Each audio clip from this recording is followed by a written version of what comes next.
mi nombre es Alma Mayrani Villacuadras, estudio en la Escuela Normal Superior y les voy a dar lectura del capítulo 9 del libro El Periquillo Sarmiento. Llega Periquillo a su casa y tiene una larga conversación con su padre sobre materias curiosas e interesantes. Llegamos a mi casa donde fui muy bien recibido de mis padres, especialmente de mi madre, que no se hartaba de abrazarme, como si acabara de llegar de luengas tierras y de alguna expedición muy arriesgada. El señor Don Martín estuvo en casa 2 o 3 días mientras concluyó su negocio, al cabo de los cuales retiró a su hacienda, dejándome muy contento porque se había quedado en silencio mi desorden. El señor, mi padre, un día me llamó a solas y me dijo: Pedro, ya has entrado en la juventud, sin saber en dónde dejaste la niñez, y mañana te hallarás en la virilidad o en la edad consistente sin saber cómo se te acabó la juventud. Esto quiere decir que hoy eres muchacho y mañana serás un hombre. Tienes en tu padre quien te dirija, quien te aconseje y cuide de tu subsistencia. Pero mañana, muerto yo, tú habrás de dirigirte y mantenerte a costa de tu sudor o tus arbitríos, so pena de perecer. Si no lo haces así, porque ya ves que yo soy un pobre y no tengo más herencia que dejarte que la buena educación que te he dado, aunque tú no la has aprovechado como yo quisiera. En virtud de esto, pensemos hoy lo que ha de ser mañana. Ya has estudiado gramática y filosofía, estás en disposición de continuar la carrera de las letras, ya estás estudiando teología o cánones, ya leyes o medicina. Las dos primeras facultades dan honor y aseguran la subsistencia a los que se dedican a ellas con talento y aplicación, mas es como preciso que sean eclesiásticos para que logren el fruto de su trabajo y sean útiles en su carrera. Pues un secular, por buen teólogo o canonista que sea, ni podrá orar en un púlpito ni resolver un caso de conciencia en un confesionario. Y así es que estas facultades son estériles para los seculares, y solo se pueden estudiar por ilustrarse en caso de no necesitar los libros para comer. La medicina y la abogacía son facultades útiles para los seculares. Todas son buenas en sí y provechosas, como el que las profese sea bueno en ellas, esto es, como salga aprovechando en su estudio.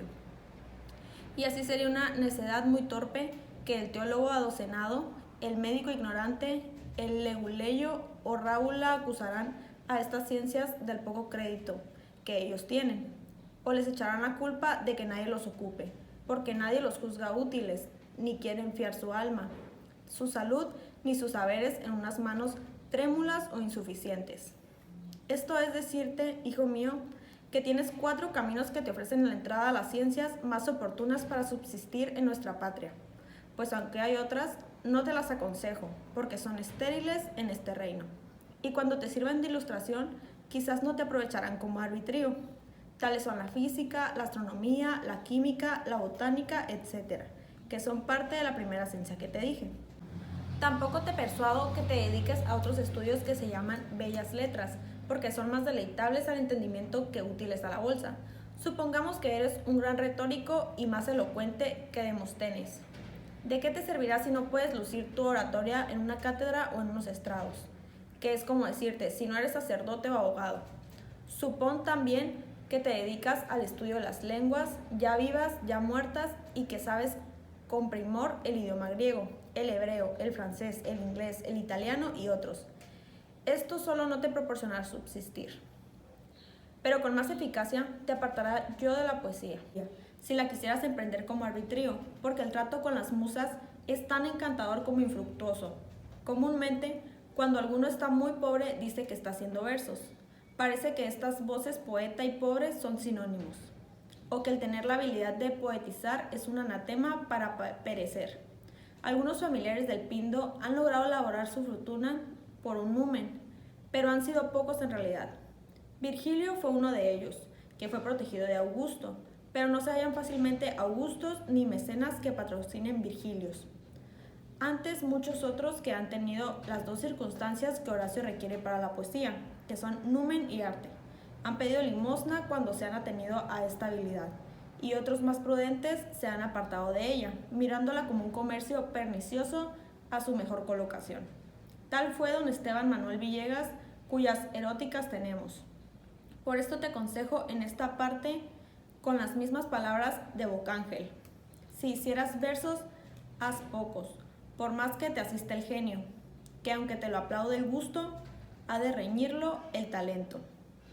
Que es como decirte, aunque tengas gusto de hacer versos, aunque estos sean buenos y te los celebren, haz pocos, no te embeleces ni te distraigas en este ejercicio, de suerte que no hagas otra cosa, porque entonces, si no eres rico, ha de reñirlo el talento, pues la bolsa lo ha de sentir, y la moneda andará reñida contigo como con casi todos los poetas. El padre del gran Ovidio le decía que no se dedicara a las musas, poniéndole por causal la pobreza, que se podía esperar de ellas, pues le acordaba que Homero, siendo tan celebrado poeta, murió pobre. Nullas requilit opes. No es esto decirte que son inútiles la poesía y las demás ciencias que te he dicho. Antes, muchas de ellas son no solo útiles, sino necesarias a ciertos profesores. Por ejemplo, la dialéctica, la retórica y la historia eclesiástica son necesariasísimas al teólogo, la química, la botánica y toda la física es también precisa para el médico, la lógica, la oratoria y la erudición en la historia profana. Son también no solo adornos, sino báculos forzosos para el que quiera ser buen abogado. Últimamente, el estudio de las lenguas ministra a los literatos una exquisita y copiosa erudición en sus respectivas facultades, que no se logra sino bebiéndose en las fuentes originales, y la dulce poesía les sirve como de sainete o refrigerio, que les endulza y alegra el espíritu fatigado con la polija atención que se dedican a los asuntos serios y fastidiosos. Pero estos estudios, considerados con separación de las principales facultades, si se deben separar, solo serán un número adorno. Podrán dar de comer alguna vez, pero no siempre, a la menos en América, donde falta proporción, estímulos y premios para dedicarse a las ciencias. Con que de todo esto sacamos en conclusión que un pobre como tú, que sigue la carrera de las letras para tener con qué subsistir, se ve en necesidad de ser o sacerdote teólogo o canonista, o siendo secular, médico o abogado. Y así, ya puedes elegir el género de estudio que te agrade, advirtiendo antes que en el acierto de elección consistirá la buena fortuna que te hará feliz en el discurso de tu vida. Yo no exijo de ti una resolución violenta ni despremeditada. No, hijo mío, esta no es puñalada de cobarde. 8 días te doy de plazo para que lo pienses bien. Si tienes algunos amigos sabios y virtuosos, comunícales las dudas que te ocurran. Aconséjate con ellos, aprovéchate de sus lecciones y sobre todo, consúltate a ti mismo. Examina tu talento e inclinación, y después que hagas estas diligencias, resolverás con prudencia la carrera literaria que piensas abrazar. En inteligencia, que si de tus consultas y examen deduces que no serás buen letrado ni sacerdote, ni secular, no te apures ni te avergüences de decírmelo, que por la gracia de Dios, yo no soy un padre ridículo, que he de incomodarme porque me participes el desengaño que saques por fruto de tus reflexiones. No, Pedro mío, dime con toda franqueza tu nuevo modo de pensar. Yo te puse el arte de Nebrija en la mano por contemporizar con tu madre, más ahora que ya eres grande. Quiero contemporizar contigo porque tú eres el héroe de esta escena, tú eres el más interesado en tu logro, y así tu inclinación y tu aptitud para esto o para aquello se debe consultar, y no la de tu madre ni la mía. No soy yo de los padres que quieren que sus hijos sean clérigos, frailes, doctores o licenciados, aun cuando son ineptos para ello o les repugna tal profesión. No, yo bien sé que lo que importa es que los hijos no queden flojos y haraganes, que se dediquen a ser útiles a sí y al Estado, sin sobrecargar la sociedad contándose entre los vagos, y que esto no solamente las ciencias lo facilitan. También hay artes liberales y ejercicios mecánicos con que adquirir el pan honradamente. Y así, hijo mío, si no te agradan las letras, si te parece muy escabroso el camino para llegar a ellas, o si penetras que por más que te apliques, has de avanzar muy poco, viniendo a hacerte infructuoso el trabajo que impendas en instruirte, no te aflijas, te repito. En este caso, tiende la vista por la pintura o por la música, o bien por el oficio que te acomode. Sobran en el mundo sastres, plateros, tejedores, herreros, carpinteros, bateojas, carroceros, canteros y aun zurradores y zapateros, que se mantienen con el trabajo de sus manos. Dime, pues, ¿qué cosa quieres ser? ¿A qué oficio tienes inclinación? ¿Y en qué giro te parece que lograrás una honrada subsistencia? Y créeme que con mucho gusto haré porque lo aprendas, y te fomentaré mientras Dios me diere vida. Entendido que no hay oficio vil en las manos de un hombre de bien, ni arte más ruin, oficio u ejercicio más abominable que no tener arte, oficio ni ejercicio alguno en el mundo. Sí, Pedro, el ser ocioso e inútil es el peor destino que puede tener el hombre, porque la necesidad de subsistir y el no saber cómo ni de qué lo ponen con la mano en la puerta de los vicios más vergonzosos. Y por eso vemos tantos drogueros, tantos rufianes de sus mismas hijas y mujeres, y tantos ladrones. Y por esta causa también se han visto y se ven tan pobladas las cárceles, los presidios, las galeras y las horcas.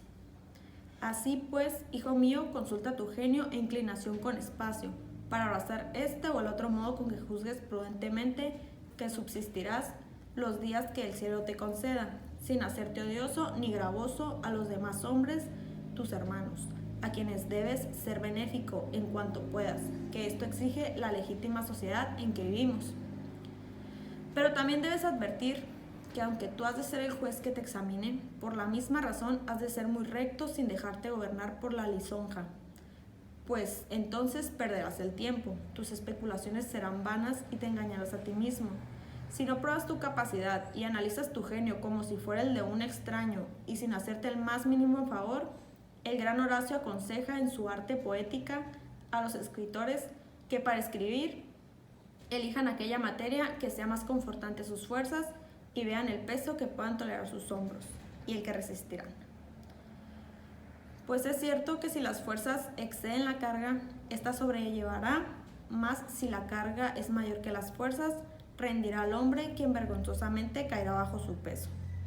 Es una verdad que se te introduce sin violencia dentro de nuestros corazones, que no todos lo podemos todo, pero la lástima es que aunque conocemos la evidencia, la conocemos respecto de los demás, mas no respecto de nosotros mismos.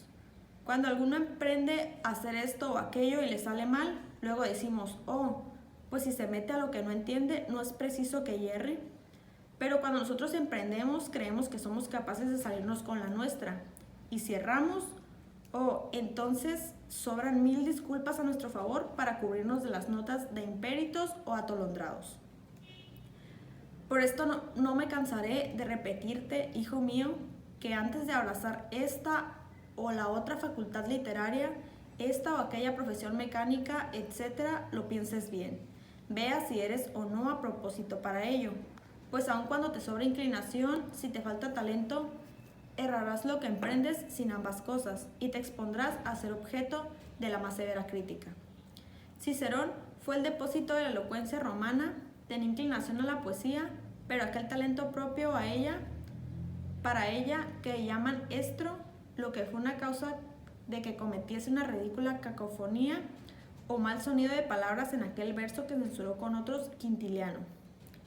O fortunam natam me consule Romam. Y Juvenal dijo que si las filipicas con que irritó el ánimo de Antonio las hubiera dicho con tan mala poesía, nunca hubiera muerto degollado. El célebre Cervantes fue un grande ingenio, pero desgraciado poeta. Sus escritos en prosa le granjearon un fama inmortal, aunque en esto de pesetas murió pidiendo limosna. Al fin fue de nuestros escritores. Pero de sus versos, especialmente de sus comedias, no hay quien se acuerde. Su grande obra del Quijote no le sirvió de parco para que no lo acribillaran por mal poeta. A lo menos Villegas en su séptima elegia dice hablando con su amigo: irás del Helicón a la conquista, mejor que el mal poeta de Cervantes, donde no le valdrá ser quijotista. Este par de ejemplitos te asegurará de las verdades que te he dicho.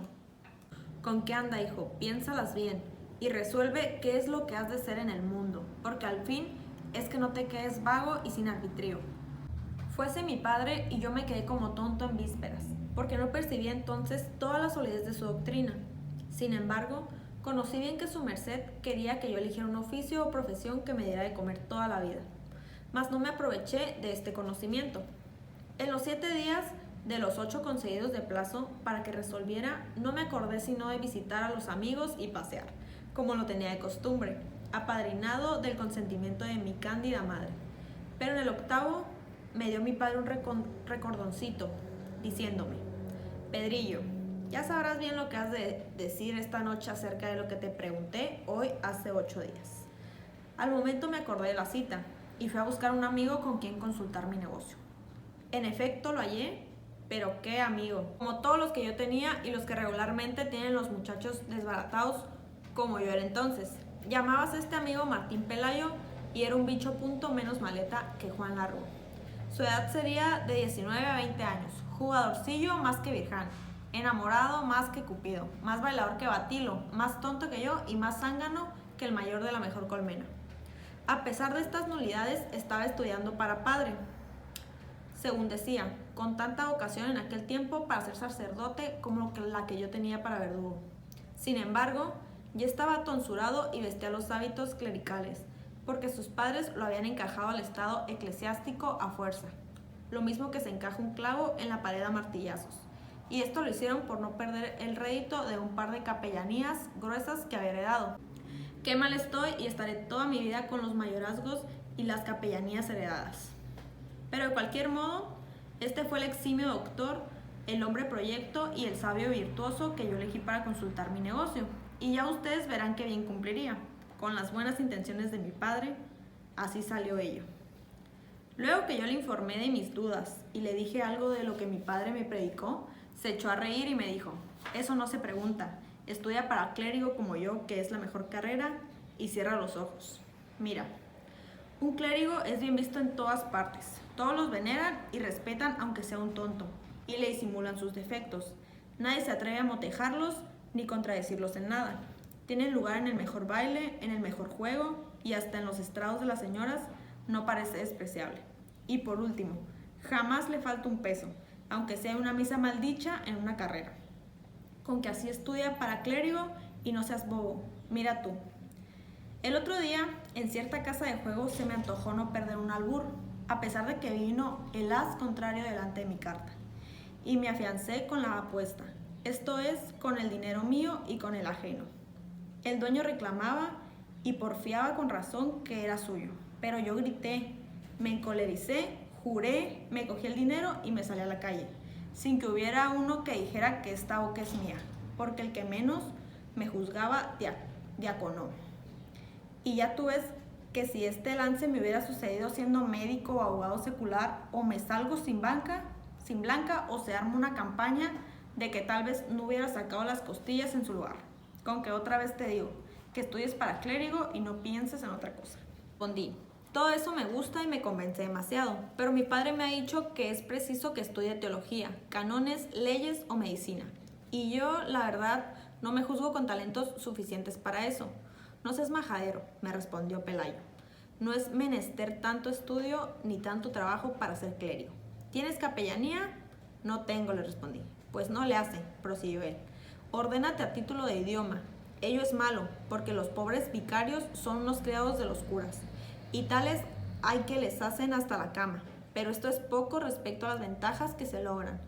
Y por lo que toca a lo que dice tu padre de que es necesario que estudies teología o cánones para ser clérigo, no lo creas. Con que estudies unas cuantas definiciones del Ferrer o de Larraga, te sobra. Y si estudiares algo Cliquet o del curso salmaticense, entonces ya serás un teólogo moralista consumado y serás un Séneca para el confesionario, un Cicerón para el púlpito, pues podrás resolver los casos de conciencia más arduos que hayan ocurrido y puedan ocurrir, y predicarás con más séquito que los masillones y burdalues, que fueron unos grandes oradores, según me dice mi catedrático, que yo no los conozco ni por el forro. Pero hombre, la verdad, le dije, yo creo que no soy bueno para sacerdote porque me gustan mucho las mujeres, y según eso pienso que soy mejor para casado. Perico, qué tonto eres, me contestó Pelayo. ¿No ves que esas son tentaciones del demonio para apartarte de un estado tan santo? ¿Tú crees que solo siendo eclesiástico podrás pecar por ese rumbo? No, amigo, también los seculares y aún los casados pecan por el mismo. ¿A más de qué? ¿Qué cosa? Pero no quiero abrirte los ojos en esta materia. Ordénate, hombre, ordénate y quítate esos ruidos, que después tú me darás las gracias por el buen consejo. Despedíme de mi amigo y me fui para casa, resuelto a ser clérigo, topara en lo que topara, porque me hallaba muy bien con la lisonjera pintura que me había hecho Martín del Estado. Llegó la noche y mi buen padre, que no se descuidaba en mi provecho, me llamó a su gabinete y me dijo: hoy se cumple el plazo, hijo mío, que te di para que consultaras y resolvieras sobre la carrera de las ciencias o de las artes que te acomodé para dedicarte a ellas desde luego, porque no quiero que estés perdiendo tanto tiempo. Dime pues, ¿qué has pensado y qué has resuelto? Yo, señor, le respondí, he pensado ser clérigo. Muy bien, me parece, me dijo mi padre, pero no tienes capellanía, y en este caso es menester que estudies algún idioma de los indios, como mexicano, otomí, tarasco, matzahua u otro, para que te destines de vicario y administres a aquellos pobres los santos sacramentos en los pueblos. ¿Estás entendido en esto? Sí, señor, le respondí, porque me costaba un poco trabajo decir que sí, no porque sabía yo cuáles eran las obligaciones de un vicario. Pues ahora es menester que también sepas, añadió mi padre, que debes ir sin réplica a donde te mandaré tu prelado, aunque sea el peor pueblo de tierra caliente, aunque no te guste o sea perjudicial a tu salud. Pues mientras más trabajos pases en la carrera de vicario, tantos mayores méritos contraerás para ser cura algún día. En los pueblos que te digo, que esto es ser sacerdote y ordenarse a título de idioma o administración. ¿Te gusta? Sí, señor, le respondí de cumplimiento. Pues a la verdad no dejo de resfriar mi ánimo el de tal que me había hecho de los trabajos y mala vida que suelen pasar los vicarios. Pero yo decía entre mí, ¿qué luego he de dar en un ojo? Luego he de ir a tener a tierra caliente a un pueblo ruin. Luego ha de haber alacranes, moscas, ni esos otros salvajes que me dice mi padre. Luego me han de dar los fríos o los curas a quienes sirva, han de ser todos flojos o regañones. Quizás no será así, sino que hallaré un buen pueblo y cura. Entonces pasearé bien, tendré dinero y dentro de un par de años lograré un curato riquillo. Y descansando yo en mis vicarios ya me podré tender boca arriba y raparme una videta de ángeles. Estas cuentas estuve yo haciendo a mis solas, mientras mi padre fue a la puerta para enviar una criada a traer tabaco. Volvió su merced, se sentó y continuó su conversación de este modo. Con que, Pedrillo, supuesta la resolución que tienes de ordenarte, ¿qué quieres estudiar? ¿Cánones o teología? Yo me sorprendí porque cuánto me agradaba tener dinero rascándome la barriga hecho un flojo. Tanto así me repugnaba el estudio y todo género de trabajo. Quedéme callado un corto rato, y mi padre, advirtiendo mi turbación, me dijo: cuando resolviste dedicarte a la iglesia, ya preveniste la clase de estudios que habías de abrazar, y así no debes tener la respuesta. ¿Qué pues estudias? ¿Cánones o teología? Yo muy fruncido le respondí: Señor, la verdad ninguna de estas dos facultades me gusta, porque yo creo que no las he de poder aprender porque son muy difíciles. Lo que quiero estudiar es moral, pues me dicen que para ser vicario o cuando más un triste cura, con eso sobra. Levantóse mi padre al oír esto algo amohinado y paseándose en la sala decía: ve usted, estas opiniones erróneas son las que pervierten a los muchachos. Así pierden el amor a las ciencias, así se extravían y se abandonan, así se empapan en unas ideas las más mezquinas y abrazan la carrera eclesiástica porque les parece la más fácil de aprender, la más socorrida y la que necesita menos ciencia. De facto, estudian 4 definiciones y 4 casos los más comunes del moral. Se encajan a un sínodo y si en él aciertan por casual, se hacen presbíteros en un instante y aumentan el número de los idiotas con descrédito de todo el estado. Y encarándose a mí me dijo: en efecto, hijo, yo conozco varios vicarios imbuidos en la detestable máxima que te han inspirado de que no es menester saber mucho para ser sacerdote. Y he visto por desgracia que algunos han soltado el acote para tomar el cáliz o se han desnudado la perchera de arrieros para vestirse de la casulla. Se han echado con las petacas y se han metido a lo que no eran llamados. Pero no creas tú, Pedro, que una mal mascada gramática y un mal digerido moral bastan como piensas. para ser buenos sacerdotes y ejercer dignamente el terrible cargo de cura de las almas. Muy bien sé que hubo tiempos en que, como nos refiere el abate Andrés en su Historia de la Literatura, decayeron las ciencias en la Europa en tanto grado, que el que sabía leer y escribir tenía cuanto necesitaba para ser sacerdote, y si por fortuna sabía algo del canto llano, entonces pasaba plaza de doctor. Pero, ¿quién duda que la Santa Iglesia no se afligiría por esta tan general ignorancia, y que condescendería con la ineptitud de estos ministros por la oscuridad del siglo, por la inopia de sujetos idóneos y porque el pueblo no careciera del pasto espiritual? Y aún así, a trueque de que sus hijos no perecieran de hambre, teniendo por la gracia de Jesucristo el pan tan abundante, tenía que fiar con dolor su repartimiento a unas manos groseras, y que encomendar a más no poder la administración de la viña del Señor a unos operarios impéritos. Así como en aquel tiempo hubiera sido un error grosero decir que sobra con saber leer para hacerse alguno digno de los sagrados órdenes, por más que así sucediera, de la misma manera lo es hoy asegurar que para obtener tan alta dignidad sobra con una poca de gramática y otro poco de moral, por más que muchos no tengan más ciencias cuando se ordenan, pues tenemos evidentes testimonios de que la Iglesia lo tolera, mas no lo quiere. Todo lo contrario, siempre ha deseado que los ministros del altar estén plenamente dotados de ciencia y virtud. El Sagrado Concilio de Terenato manda que los ordenados sepan la lengua latina, que estén instruidos de las letras, desea que crezcan ellos con la edad del mérito y la mayor instrucción. Manda que sean idóneos para administrar los sacramentos y enseñar al pueblo. Y por último, mandó establecer los seminarios, donde siempre haya un número de jóvenes que se instruyan en la disciplina eclesiástica, los que quiere que aprendan gramática, canto, cómputo eclesiástico y otras facultades útiles y honestas, que tomen de memoria la Sagrada Escritura, los libros eclesiásticos, homilias de los santos y las fórmulas de administrar los sacramentos, en especial lo que conduce a oír las confesiones y las de los demás ritos y ceremonias, de suerte que estos colegios sean unos perennes planteles de ministros de Dios. Con que ya ves, hijo mío, como la Santa Iglesia quiere y siempre ha querido que sus ministros estén dotados de la mayor sabiduría, y justamente porque tú sabes qué cosa es y debe ser un sacerdote, seguramente que no. Pues oye, un sacerdote es un sabio de la ley, un doctor de la fe, la sal de la tierra y la luz del mundo.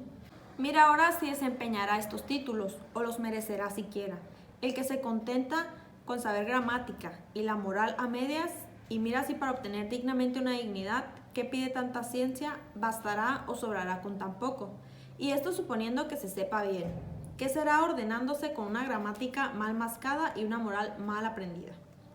Por otra parte, cuando vemos tantos sacerdotes sabios y virtuosos que ya viejos, enfermos y cansados, con las cabezas trémulas y blancas, en fuerza de la edad y del estudio, aún no dejan los libros de las manos, aún no comprenden bastante los arcanos de la teología, aún se oscurecen en su penetración muchos lugares de la Sagrada Biblia, aún se confiesan siempre discípulos de los santos padres y doctores de la Iglesia, y se conocen indignos del sagrado carácter que los condecora. ¿Qué juicio haremos de la alta dignidad del sacerdocio? ¿Y cómo no nos convenceremos del gran fondo de santidad y sabiduría que requiere un estado tan sublime en los que sean sus individuos? Y si después de estas serias consideraciones tendemos la vista por el oriente opuesto y vemos cuán tranquilos y satisfechos se introducen al Sancta Sanctorum muchos jovencitos con 4 manotadas que le han dado a Nebrija y otras tantas al padre Lárraga, si vemos que algunos apenas se ordenan de presbíteros cuando se despiden no solo de estos 2 pobres libros, sino quizá y sin quizá hasta del breviario. Y por último, si damos un paso fuera de la capital y ciudades donde residen los diocesanos y cabildos y vemos por esos pueblos de Dios lances de ignorancia escandalosos y aún increíbles, y si escuchamos en esos púlpitos sandeces y majaderías que no están escritas, ¿qué juicios nos hemos de formar de estos ministros? ¿Cuál de su virtud y cuál de lo recto de la administración espiritual de los infelices pueblos encargados de su custodia? Que para referir los daños que son causas sería preciso decir lo que Eneas a Dido, al contarle las desgracias de Troya. ¿Quién reprimirá las lágrimas al referir tales cosas? Aquí sacó mi padre su reloj y me dijo: ha sido larga la conferencia de esta noche, mas aún no te he dicho todo cuanto necesitas sobre un asunto tan interesante. Sin embargo, lo dejaremos pendiente para mañana, porque ya son las 10 y tu madre nos espera para cenar. Vámonos. Bueno, esto sería todo de mi parte. Aquí concluyo el capítulo 9. Espero les haya gustado tanto como a mí.